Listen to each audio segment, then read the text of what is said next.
Hey guys, guess what? October, it's coming, and you know what that means. It is time for Equip Expo. October the 21st to the 24th. It's in Louisville, Kentucky again this year. And I'll tell you what, for 5 years now, I have walked that floor, I've shaken hands, I've seen the ideas spark and the innovation start to get moving in people's brains with what new equipment they can get, what new technology is coming, how they can bring it into their business. Imagine this, you're standing out there, you have 30 acres of demo yard, you have tools humming, you got machines moving, and you get to see what's next in landscaping, hardscaping, and all outdoor power equipment. You're also surrounded by your fellow friends, your industry peers, and people that want to actually grow their companies. You have plenty of education session opportunities, and you get to do plenty of hands-on demos. I can't wait to meet, greet, and mingle with you this year. You get to break bread, have lunch together. There's food trucks. There's so much to do. There's nighttime activities. Guys, it is such a fun time. Sign up today, equipexposition.com. Use code GG50 and get you in the door for $30. You don't want to wait till you get to the door because it's $60 to get in, and no one needs to pay that. 50% off. Use code GG50. Get you in the door for $30 at equipexposition.com. We'll see you in Louisville, October the 21st to the 24th this year for another great Equip Expo.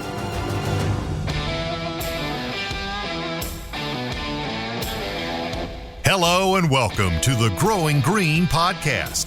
Your host, Jeremiah Jennings, is the owner of Growing Green Landscapes in Birmingham, Alabama, and has a passion for growing the entrepreneurship community for those who are young in business. Being a business owner isn't easy, especially in the early years, and that's why in this show we dive into a wide range of topics covering all the challenges small business owners deal with. Even if your company is generating $1 million or more, the stories from our great guest and Jeremiah's own firsthand experiences will propel your business forward. And now, here's your host, Jeremiah Jennings.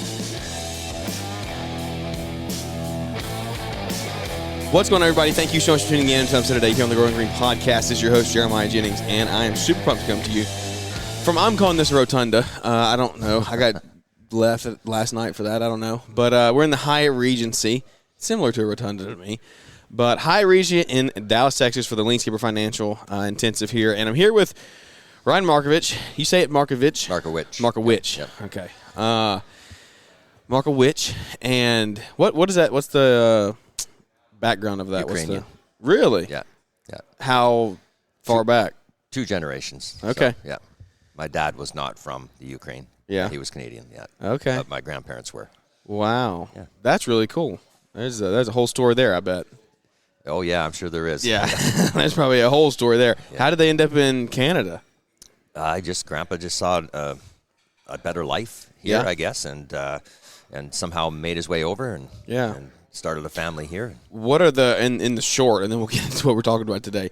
What are the laws like to get into Canada versus like a citizen of Canada versus a citizen of the U.S.? Is it easier, similar? I know nothing about that. I guess world. it depends on we have Canada has relationships with different countries. So Okay. I was going to say it's depending on the country. Where you're coming from? Yeah, but it's not easy to get in Canada. Really? Okay. Our government opened up the gates in the last couple of years, bringing in about I think it was 1.2 million or something like that. Sounds similar. Yeah. But then they've shut that down. Okay. They bring that in. They want more affordable housing, but then you get people coming in and then there's more competition for the housing. And so anyways. Everything skyrockets. Yeah, and that's a whole nother podcast. A whole different podcast for another day. We are here, and like I said, Finance Intensive in Dallas. We're wrapping up the year for LeanScaper. It's crazy. You were at Nashville. Yeah, I've been at every event. Been at all of them, yeah. So the only one that I missed was Miami. We had just had our son like 2 weeks before that, so I was like, if I want to live, I better not make that trip. With a almost 2.5-year-old and a 2-week-old, I was like, probably stay home and support the wife on this one. So good choice. Exactly. It was good. We live streamed it some, and so it was a good event. But Charlotte was great. This one's great. They're growing like crazy, and so. I think that the technology that's coming in the world that we live in now, if you don't get on board with it, you're going to be left behind. I had a really good conversation with Mike Lasecki yesterday talking about tech and AI and what that looks like. What does it look like? I guess we'll dive into some of that a little bit, but tell me a little bit about Ryan, right? Tell me a little bit about your backstory, your history, right. And then the business that you've built. Yeah, okay. So So it's 1987. I graduated from high school. Yeah. I decided to go down to the Lower Mainland, Vancouver, British Columbia. Everyone should know where that is. Yeah. I want to go there so bad. Yeah, it's a beautiful city. It's changed quite a bit, but it's gorgeous. At any rate, so I spent 4 years down there, just kind of in the photographic world. I was a freelance assistant. Okay. In the photography world, and then I shot kind of fashion and stuff like that off for the last year. Yeah. And then had some things I had to do back home, which is only about a 5-hour drive, but I needed to be there. So I went. I decided to move back home, and I needed work. Had to pay the rent, just like everyone else, and I had done a little stint with a landscaping crew in Vancouver for a summer. I said, "Wow, this is simple enough. I can knock on some doors with a lawnmower. I mean, you can get a lawnmower, you can get a truck. That's easy." So I started knocking on doors, and then I've always been very good with my hands, and it's very easy for me to see the opportunities. So then I was in doing some weed control. Then I was fertilizing, and then I was fixing an irrigation. Then I was installing a pathway, and then then it was a pergola, and then it was just grew and grew and grew. Yeah, it grew and grew. So and it was probably, let's say 2005 or so. Started in 1994, basically. Yeah. 2005. Maybe we were doing, I think about $1.3 million in sales, and maybe 20 guys type thing. The revenue per hour and revenue per employee back then was not the same. Yeah, not near what it was today. Dude, I think my charge out rate was like $27.50 a person. But you were paying probably it was $12, $13, $14, $15. And that's probably high end. Like that's probably top of the line back then. It was interesting. Anyways, I saw the opportunities, but I burned myself out. Could you talk a little quieter over there? Like I don't think you could talk any louder. Fullerton, Benji, come on. I was burning myself out. Yeah. And of course started a young family and had a wonderful young family, and so I had a friend recommend a couple books to me, and I stumbled across the book Great Game Business, and then I got really enticed about it. It's a story of the pioneers and the I guess the discovery of a methodology or a philosophy of open book management. Yeah. And that was it's just based on the premises of being very transparent and inclusive with your employees to the point where they understand what business is, because you're bringing you're talking about the marketplace realities with your employees, and so there's a lot more to it than that. But anyways, the company kept growing, and so here we are today. I think I'm not too overly active in the business. I have 5 partners. I feel like you're on the other end of that that statement. Yeah, I sold 85% of it to some really key and deserving employees. That's awesome. And we will continue with that business model. I think beyond me, of approximately 1 owner to 5 employees, and it's really worked well because we built the foundation of consensus-based decisioning and planning and organizing as a team, and the education has to come first. Otherwise, people don't know what they're working towards. So, anyways, that's the bulk of it. It's a design build for the luxury residential market in Kelowna, British Columbia, which could be considered one of the best markets out there for doing landscaping. It's a very destination type area with lakes and skiing and wineries and golfing and so it's been dream weather. I feel like in the summer. Well, it's good 4 seasons, right? I mean, it got a little hot this year, but not extreme. So we were in mid 90s. Early 90s. You're good. Yeah. You're making it. Yeah. Anyways, that's a little bit about me. Yeah. And, so I became a licensed certified coach with the Great Game. First one from the green industry on the planet, and the first one in Canada. That's a 45-year organization, so I was pretty proud of that. Yeah. And because I lived it, I believed in the philosophy of talking business with the people you're in business with. I just believed in that. And so it was going to happen. So I got my certification. And then one day I was talking to Mark Bradley, and he said, I'm going to be doing this, the LeanScaper thing, and I'm going to need some help. Yeah. Right? We need some help from people in the industry because it's going to grow, as you can see it growing now. And I ended up coming over here, and now I'm a little bit on this crusade. Yeah. I haven't left anything behind. Yeah. They're just all tools in the toolbox. We're just here to help people avoid all the shit and abuse we put ourselves through, so to speak, and just just be better leaders and have some fun doing it. Exactly. Yeah, that is. I feel like that's something that gets lost a lot. Is like the fun, the enjoyable portion of like why you started the business, right? Like that's, and you can see why. Yeah. I mean, it's hard. It's hard. It's hard. Exactly, There's days where it's like, holy shit. I always joke around. I don't think I'd even be here if it wasn't for winters. Yeah. Because those are your like recovery time. Recovery, and I've always kind of been a student of self-improvement. Mm. It's always just been something that's interested me. So I pick up the books and listen to Jim Rohn and do these type of things. And so it was my time to, get a grasp and a grip on reality, because I got off track pretty fast.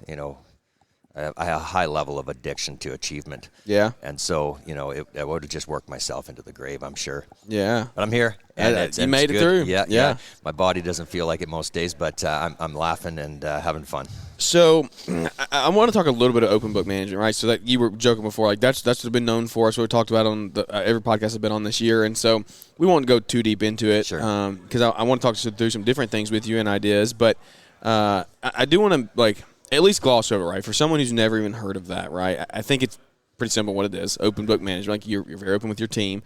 But go back to when you first made that decision, right? Like you said, I'm going to go and I'm going to open this thing up, right? What did that look like, and how was it? Was it immediately from the get-go like, wow, we love this? Or was it like, whoa, I didn't know all this was happening? What was that reception like from your team? Well, from the team. Well, I stumbled, like in any game that you're learning. Yeah. And they call it the great game of business, because there's rules and there's players and there's an outcome, win or lose. Mm-hmm. Come on, it's a game. But it's the most important one we're playing. Yeah. And we play it the most hours of every day. So, you need a lot of practice to play any game well.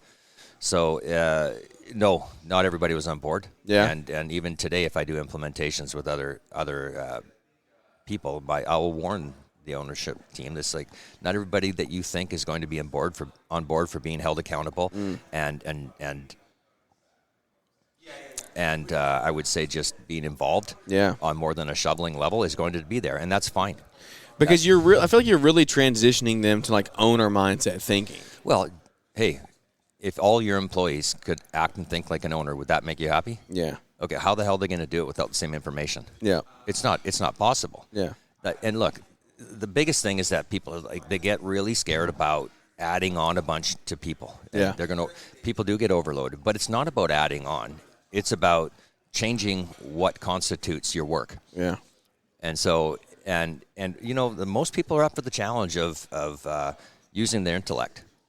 And not everybody's in the office. You're not going to turn everybody into accountants, nothing like that. There's two sides to it. There's the open book finance, where all you're doing is teaching people about your P&L, and you're sharing the numbers, because the numbers are the stories about the people and what they're doing. Mm-hmm. There's no question about that. And you're improving the results. Yeah. Right? So that's the open book finance part. Then you have the open book management part, which is just getting them to be involved with how the company's run. Like, what kind of fun events are we going to have? So you got someone on your crew that's better at event planning than you are, for sure. Yep. Like, better than me anyways. Yeah. And so you're able to give them, and not just give them, have them step up. Yeah. Which is a better thing for tasks that actually help the business be a place where they want to spend the time. So I think, just dumb down for me here a little bit. When you say open book, like, are you talking like, hey, I'm showing you the P&L, I'm showing you the balances in the bank account, I'm showing you how much owner's draw I'm taking. Like, what does that look like? I think like people get scared thinking about that. Yeah, like, totally. And I've been accused of having the curse of knowledge many times. So thanks for slowing me down.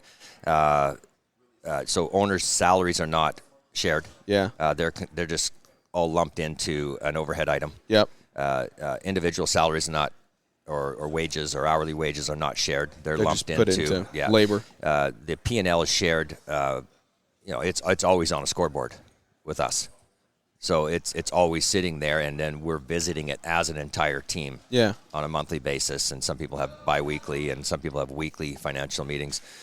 It's a condensed version.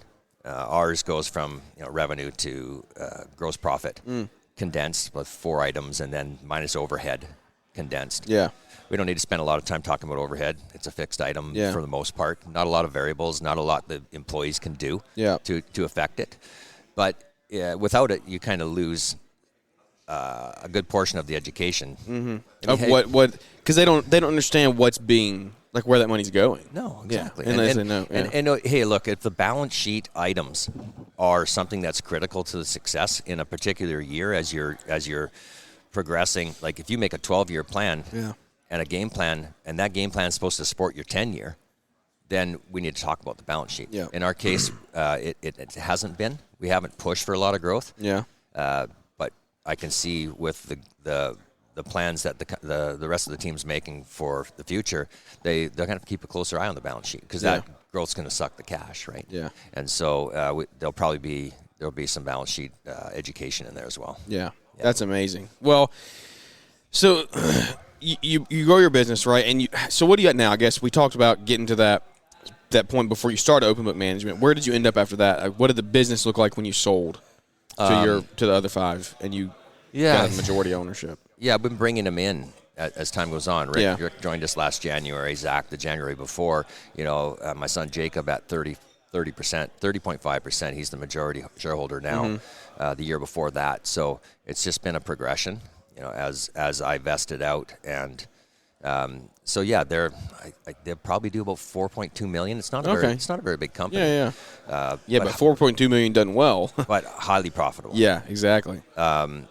Extreme accuracy, and so what I really wanted to do after being out of control for so many years, Jeremiah, was focus on learning how to run the business to create better problems rather than bigger ones when it was time to scale. Yeah. So I've seen their 2030 vision. It was written in 2020. We do a 10-year vision. Yeah. And it'll be about $8 million. Okay. So they're planning some big growth in the next couple of years. Yeah, but we're positioned for it. The systems in place. We've been doing scoreboards we've been doing this 20 years. Yeah. Foundations are set. Yeah, and the foundation's set, exactly. Yeah. We have built an entire career path from onboarding to pre-apprentice to apprentice level 1, 2, 3, manager 1, 2, and a path to partnership. It's all spelled out. Yeah. It's our own greenius, so to speak. Yeah. That's amazing. So you have the cred from building this business. What's the name of the business, man? Creative Roots Landscape. Creative Roots. Okay, fantastic. So if you're in Kelowna, look up Creative Roots.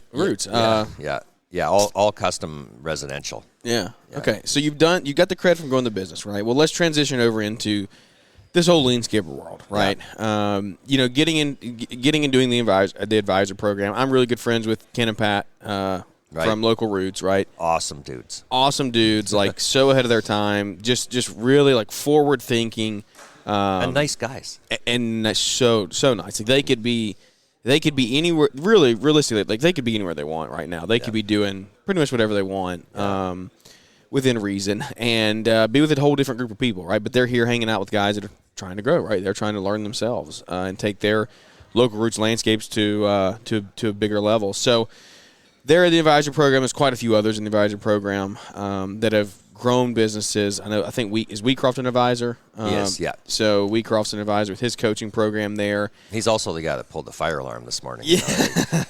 He's such a joker. He's crazy. Yeah. He's crazy. I've never had, I don't know that I've ever had like a one-on-one conversation with him.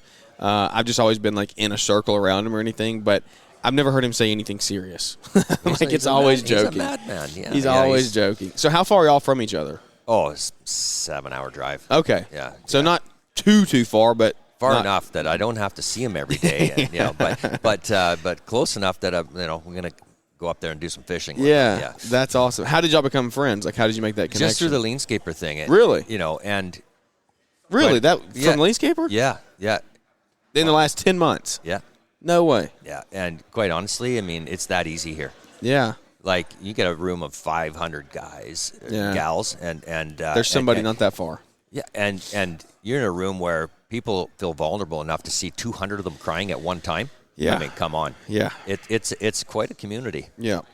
Yeah, it's a community, and it's there's real passion behind it. There's a real heart for growth here, and there's a real heart for people here. Yeah. And I think that's one of the most encouraging things with this whole with this whole program that LeanScaper's building and the tech that's coming, it's very easy to get caught up in the tech, the AI, that's what's coming and changing. Like, at the end of it, what we don't need to forget is that there's people here. There are 100%. People with big hearts and big visions and big goals that just want to, like, and it resonates with me because, like, sitting here, if you're watching online, you're watching on YouTube, whatever, like, you can see this banner behind me. Like, our kind of statement that I've always said since the beginning of our show is growing a community one relationship at a time. Yeah. And, like, those relationships are they're not going to be overrun by tech or AI. It's foundational. Like, listen, look, like LeanScaper, a great game, EOS, 3HAG, scaling up, all these things. Good business has always been good business. Yeah. It's just that simple.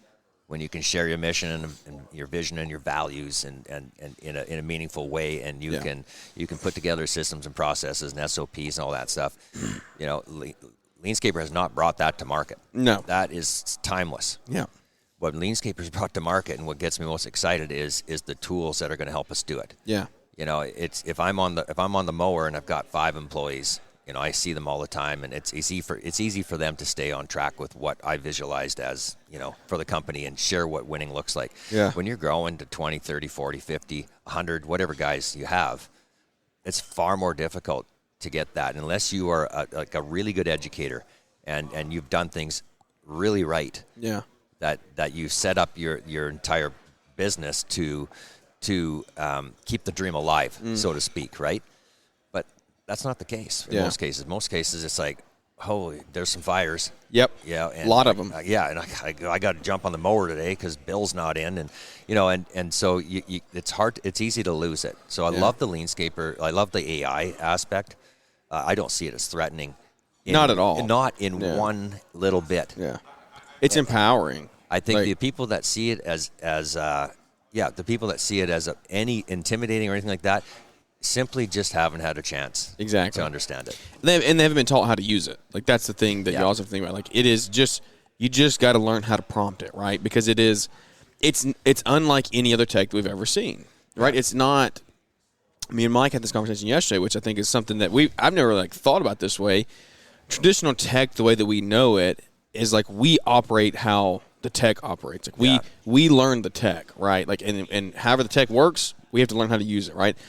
This conversational AI, agentic AI that's coming, and really it's here, is not that way. No. Like, it learns us. Yeah. It learns how humans talk. And so you just have to know how to talk to it. Yeah. And you have to recognize when it's off. Yeah. I mean, it's not the end all. It's, it's just like we're not. Exactly. And so you can call it out. Yeah. I remember using, when using chat, it's like, chat, why do you keep telling me shit like Yeah. this? Like, some of this is just not right. But here's the thing. You're right. I'm sorry. Exactly. It doesn't get mad at you and pitch a fit. It just says, yeah, you're right. I'll fix it. Yeah. There's no emotions involved. Incredible. And that's a powerful thing, right? Because, when a middle manager or a manager or anybody for that case is getting bombarded with people, asking questions or, putting out fires or something like that, it's easy to get emotional. Yeah. You don't know what happened to them. Yeah. Like that night before, their kid was up crying all night and they got no sleep, and you just don't know. So that doesn't happen to AI. Exactly. So when people are going through this LeanScaper journey, right, and they get in Accelerator, maybe they're not even in Accelerator yet. They're just like, hey, we're learning, we're figuring it out, we're in the community. What do we do, right? And then the advisors come into play.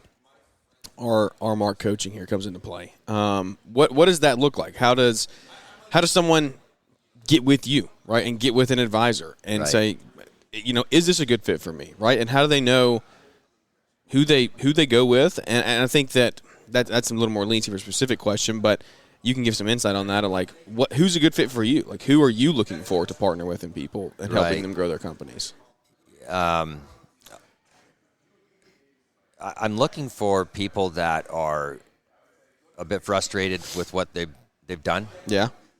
And I wouldn't say they've reached complete burnout, but they could have, but they're still ambitious and still have, still have a hopeful vision for what they're doing. And they just, they're caught up in they just want to progress and get past and not go through all the headaches that they're going through. Yeah. Does that make sense? I mean, 100%. Yeah, I think in my mind I'm saying I could probably say that differently and better, but I think it comes across like that. And that the funny thing is that resonates with a lot of people, right? Like there's a lot of people here that are probably in that stage. I was there lots over the years. And so do you have a catalyst that you like think flip the page? Like, was it as simple in quotes as saying, hey, we're going to open book manage? Or, was there a catalyst along the way that you really saw and said, from this point forward, I really felt like true clarity and peace and like just got that enjoyment back about owning the business? Yeah, I really have that now, but I'm not that involved anymore. Yeah. Which is it's kind of ironic. Yeah. Just at the end of your career, you really get good at what you're doing, and then you're leaving.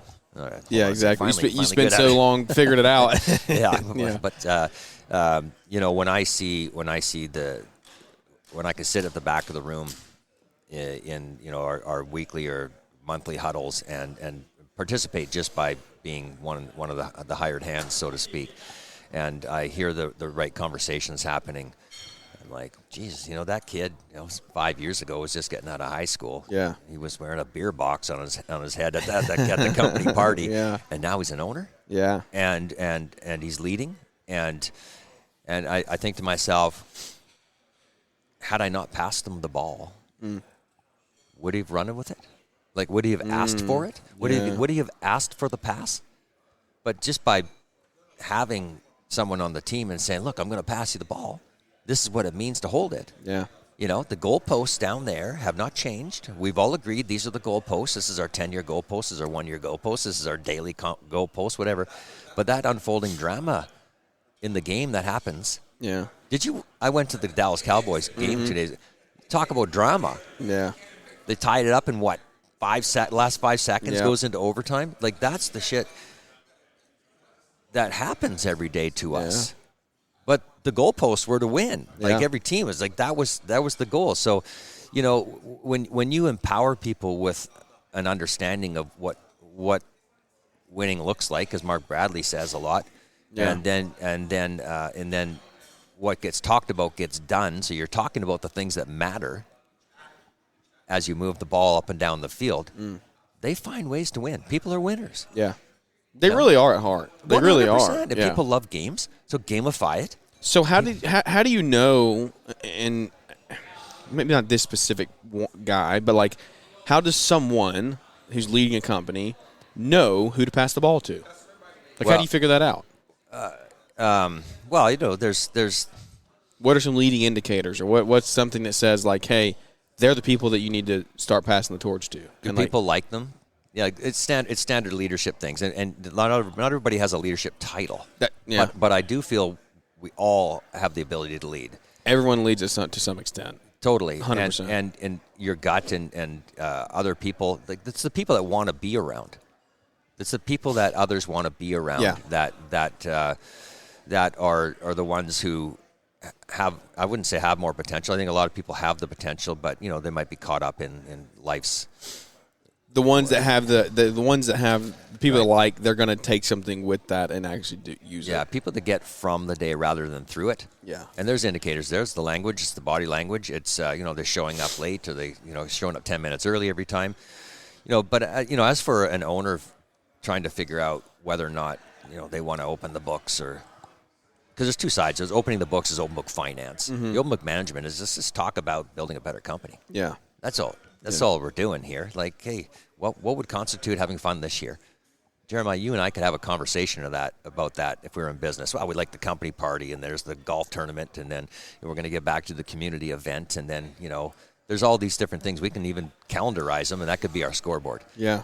So at any rate, if you don't have the level of high engagement or execution towards the vision, there's a clear indicator that your people don't understand it, and that's on you. That's on us. Yeah. So how do you get them to understand it? You start conversations. Yeah. Simple too. Like, it doesn't have to be. It's not complex, dude. It's the godfather of open book management, Jack Stack.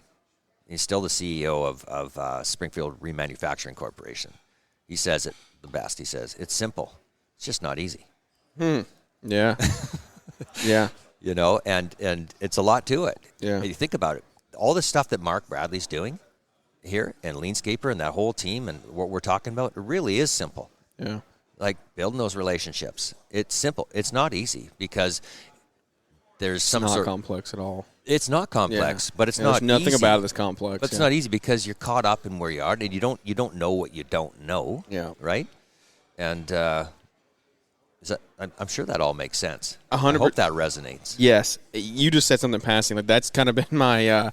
It's what I've been trying to preach from the mountaintops the last 3 months. Is just a realization that I had earlier in the year was like, literally, what's killing people, what's shutting businesses down, what's getting them stuck in a trap for years and years and years, is simple. Like it's so simple, right? It's just literally what you don't know. Like what you don't know is what is holding you back. Like what you don't know, a $500 coaching call could fix, or a $3,000 like program could fix. You know, like and that's not to say you talk about value, right? Yeah, you don't just go throw people. You don't just go throw money away, right? Like vet your people. In today's guru world, there's a coach for everything. You know, like you better vet people. It's not me saying go sign up and just start throwing money out the door. But there are plenty of people that you can go trade time for money and say, hey, you've been in this for 30 years. I'm going to give you this dollar amount for your time, and you're going to fast track me 30 years of mistakes that you've learned. If you want to get to the NHL, do you just get some skates down at Canadian Tire and get on a pond? Yeah, exactly. Yeah. No, not the case. Yeah, it's not the case. You better start training. You have to train, and you better have people that are coaching you that have done it. And, well, here's the biggest thing, and one of the you have to be coachable. Yeah, you have to be receptive. That is the biggest thing. Everything we want is standing right in front of us, Jeremiah. You have to admit, I don't know something. Well, is that scary? Yeah. Wow. I tell you, what's the cost of doing it? I get this all the time. It's not inexpensive to have someone come in with you, but what's the ROI? So the big question is, okay, what's the cost of doing it? The bigger question is, what's the cost of not doing it? What's the cost? Yeah. What does it cost me not to, buy that skid steer and have my guys shoveling it? What's the cost of not bringing in somebody that can identify, and in one sentence, over a career? Like I could probably have a conversation with a lot of people, and if it resonated with them over a career, maybe add $1 million onto their net income. Something my buddy Caleb Allman says quite a lot is at what cost, right? Yeah. And usually that's said in the context of growing a business, right? Or taking the next step, or going to the next risks that you're taking. But I think you can take that and almost take it and turn it the other way and say, at what cost do I not learn this thing? 100%. Do I not train this person? What's the cost of not doing it? And then the next question you have to ask on every pursuit is, what would have to be true? Yeah. Like if finding and keeping good employees and clients was not a problem, and I just said, forget it, I'm putting my blinders on and I'm going to trick myself here for a minute. We don't have a problem with employees. Yeah. We don't have a problem getting good clients. And then you follow that by saying, what would have to be true for that to be true? Yeah. And the question is, well, we need to have a good, employee journey. It has to be documented. It has to be written, and we need to have employee involvement. We have to understand what the perspective is from that. We need to gather the marketplace information from our employees, from our customers, from the economy. We need to bring the market realities to our people through the business. Yeah. Businesses are the new educators, and if you don't believe that, you are being left behind for sure, in my opinion. And what a responsibility you have as the business owner, right? Like, to educate your crew and your team. If you want to win, it's all your responsibility. Yeah. If you just want to bitch and moan, then you might not see it that way. We're living in a world where it's like, it's not even hard. It's not hard. It's not hard. It's not. Same. Go back to the phrase earlier.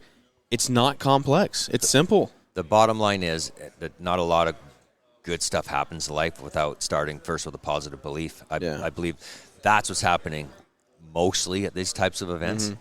Like, if you can sit in this room for 2 days and be skeptical, when you leave, oh man, I want to give you a hug, because that's a sad situation to be in, right? So, and you know what I think that points out is there's a deeper rooted issue there. Sure, there is. Right, and you got to find that. If you can't, if you come in here and you are hesitant about committing to a bigger goal, or you like can't get fired up and you just like, well, this is all just, I just can't do it. Like there's something deeper that you got to figure out. Right. Or like, I can't share the numbers. Okay, tell me what you're scared of. Yeah. They're going to find out how much we're making? Yeah. Okay, I'm telling you what, man, if or how much you're not making. That's scary too, though. That's the fair enough, but I'll tell you right now, scary, yeah. Do you want them assuming? Yeah. Especially when you're not making it. Do you want them to assume that you're making it? Yeah. Exactly. Yeah. So let's just talk about how we can all move the needle. Yeah. Right? Yeah. So before we wrap up here, I want to be respectful of your time this morning. And you can hear the lobby's getting loud. People are starting to roll in here for day 2. Background noise and chatter's getting more and more. As you grow into this, like building a company, right? Building people, doing bigger jobs, really just adding more people on staff. This is something that, and guys, like I've accredited this. It's a conversation that me and Pat. So Pat personally coaches me, and we were having this conversation last week, and it was really like a little bit of a switch flipped. Is a little bit of a breakthrough on what the true mission is for even all the way down to a job level, right? Because I feel like as owners, and you come to these events and you say, let's create our 10-year vision. Like back in, I think Charlotte, or I think it was Charlotte, or I'm pretty sure Charlotte is when Lana rolled out. So you go into Lana and say, give me my 10-year vision, right? And give me my 10-year mission statement, or whatever. Your mission statement for your company, give me a 10-year vision, right? Well, I know my mission statement. I know what our vision is, right? Like I know where we want to go. And I do, like my team knows that. They know where they want to go. They serve that goal. They serve that mission.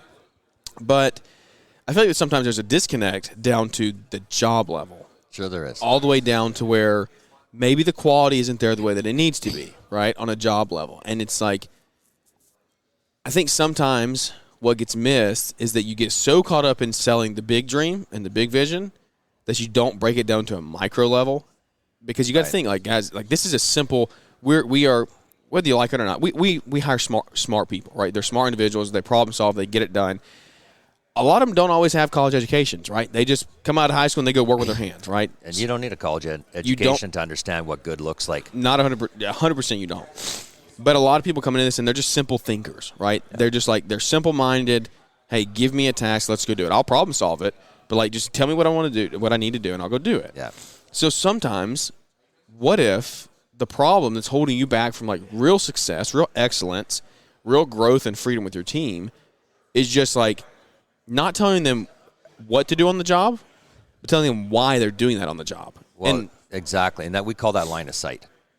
On a job level. On every level. So between the individual to the work group to the division to the company wide, we need to create clear line of sight. That's why you got to be careful how many things you're measuring. Yeah. Right? So if it's clouded? Yeah, if we call it's a critical number, we're choosing 1 to 2 critical numbers. These are the what. These are the things that at the end of the year, if we have a good year and, we're celebrating and we say, oh, thank God we focused on whatever that is. Yeah. You and I agree. The customer you journey. And then from there we have drivers or KPIs or measurables and those have to be real to the role. So we're choosing 1 or 2 or 3 KPIs. That's the balanced scorecard. Yeah. There was a discussion here yesterday.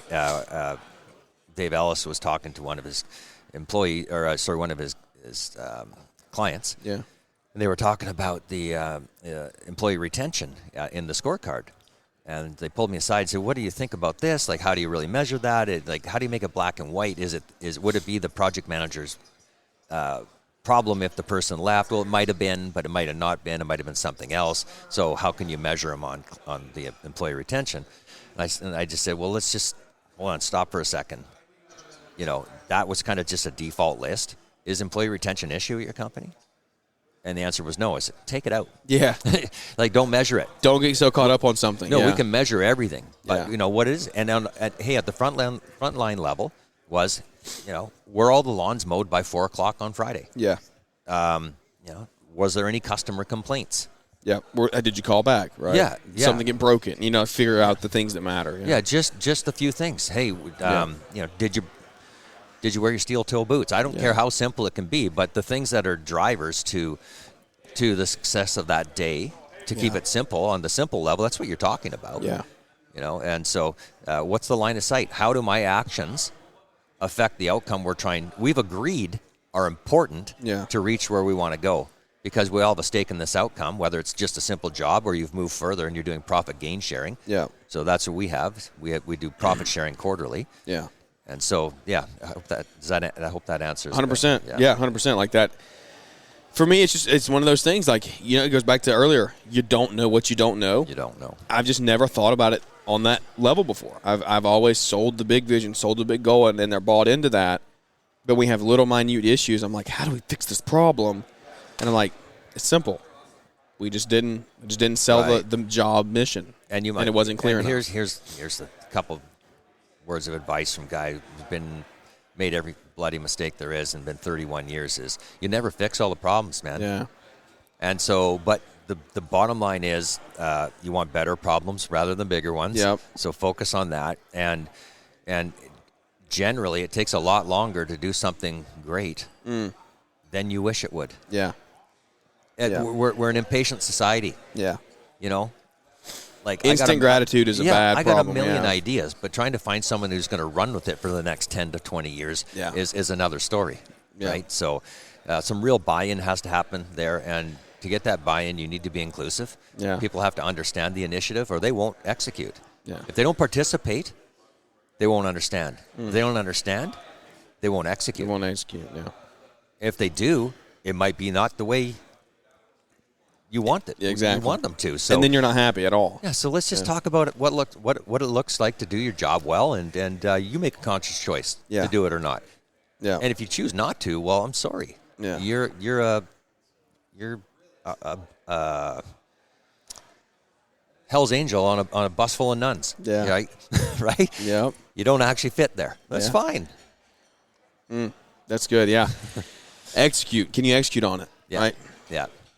That's good. That's a good thought process, man. I that resonates a lot. I think that a lot of people are going to look at this and say, maybe it's time that I change things up. I show what winning looks like a little better. Come down to a job mission level and see how we do that. So, really good stuff. No problem. And getting back to the curse of knowledge, it is a process. I take for granted because I made all the mistakes, and it might seem very natural for me to sit here and have these conversations. But I tell you, I stumbled over my tongue and my feet and every other body part for so many years doing it. It's there is a way and there's a process that that I take people through to introduce the whole notion of being transparent. I mean, it's really simple. You think about a little kid, right?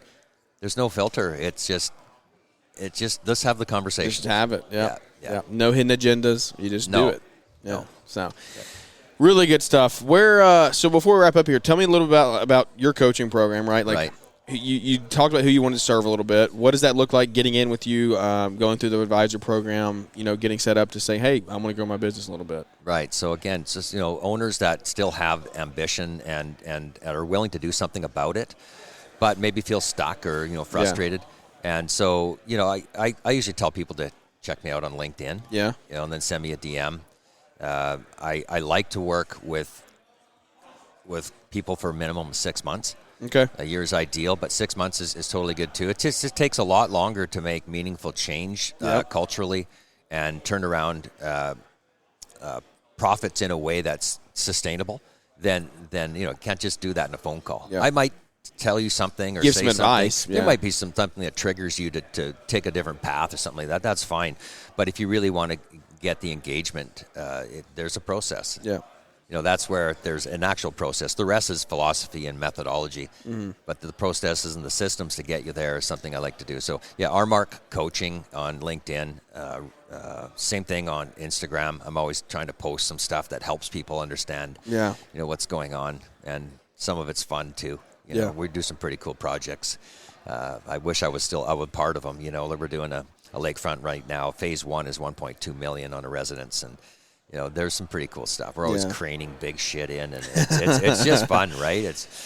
So anyways, the business is a reflection of you and your abilities and skills and leadership style. And so I'm just here to help mold that with people.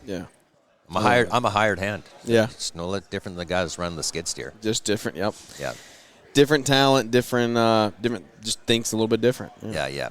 So I mean, and another thing Brian and I were talking about this earlier. It's like, again, we were as well. It's like, what's the cost of doing that? At what cost? Yeah.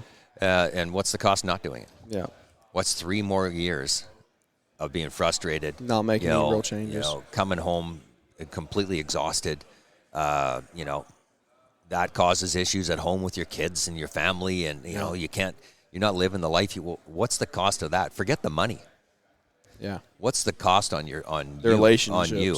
Yeah. And you personally. Yeah, your own emotional health. Oh man, I put them through hell. Yeah. But I came out on the good end, still a great family. We were able to pull through, but I mean, there was a lot of times that I wish I would have reached out. Yeah, 100%. Yeah. You live and you learn, right? This is what you get when you have years of knowledge. You can go and you can literally access this, right? You can get in the LeanScaper program. You can get in the community. You can see the advisors they have on staff. You can go to Mark on LinkedIn, check all this stuff out, and see like, hey, how can we help? Like because that's what y'all are here to do. Yeah, it's simple. Follow me. Just if I can give you 2 bits of advice every month, whatever. Yeah. Like it, share it, whatever. That's one way. And then just don't be afraid to reach out. I'm fairly approachable. Yeah. I answer everything. Yeah. I always think I'm a hyper communicator, but I always have time for people that are willing to improve. Yeah. Really good. You have to be willing though. You have to be willing. So. Well, guys, I appreciate you tuning in. Appreciate you watching here. If you're watching on YouTube, appreciate you listening. If you're on the podcast, audio version here. Mark, thank you for your time this morning, buddy. Yeah. I really do appreciate it, carving out some time here before we go into day 2 in Dallas. A lot of good stuff coming up today. Still have a lot more content to gather, some more recordings to talk with other people about, and some different topics to jump into. So I appreciate all of you listening, all of your support here on the channel. If you can help us, you just be leaving us a rating and review. Like those help us. Podcasts do not have algorithms, unfortunately. There's an algorithm in every other social media platform except podcasts. So I need to get with Apple on that one, tell them to get their stuff fixed. But we'll get there eventually. So, Mark, thank you, buddy. Thanks to the LeanScaper team for this awesome setup out here, giving us the ability to come out and set up for a few days and learn. Like, I'm in and out of the conference. I'm trying to learn and just soak it all in as much as I can because I'm here to learn. I'm here to grow my company, right, and have some good conversations in the midst of it. So anything we missed? Anything that you want to – any final parting words of wisdom or advice? No, but I often get called Mark, but that's not my name. Yeah, it's Ryan. Yeah, Ryan. Yeah. Well, my last name is Markowich, and Mark Coaching. That's what sticks with me. Yeah, Mark Coaching. Most of the people around here call me worse than that. So yeah, we'll exactly. Let you off the hook, we'll survive. So reach out to Ryan, and he'll reach out and help you any way that he can. So thank you guys for tuning in. I hope you enjoyed it. Leave us a five-star rating review. Without any further ado, that's going to wrap this one up. We look forward to catching up with everybody here on the next one. Thanks for tuning in to the Growing Green podcast. It is an honor to have you listening, and we hope you receive valuable advice to help take your business to the next level. Don't forget to follow the podcast so you'll be notified when our next episode drops.